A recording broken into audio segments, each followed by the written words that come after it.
Well, if you're trying to get to New Orleans, you need to be careful about booking a place to stay. Yes, you do. Tonight, consumer investigator Steve Sprache is digging deeper into what scammers are doing to try to trick you out of your money, and if you think you're staying at an Airbnb. New Orleans has a lot to offer, but hotels may not be one of those offerings. They're booking up fast for the Final Four matchup between Duke and UNC, so some folks are turning to Airbnb. But make sure you're getting the real deal because the scammers are busy. Are they creating imitation platforms, or are they creating third-party platforms that say they're an Airbnb?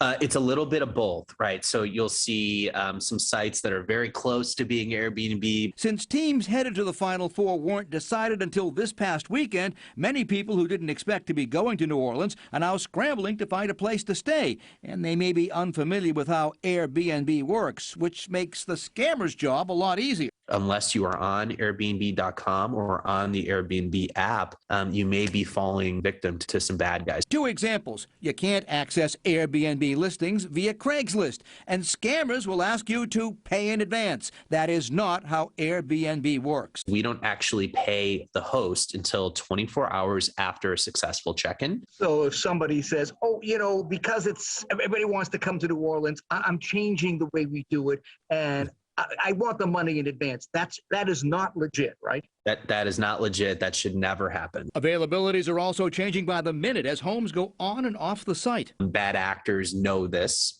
The best way to check that you're using an Airbnb is to look at the address. Only Airbnb.com is legit.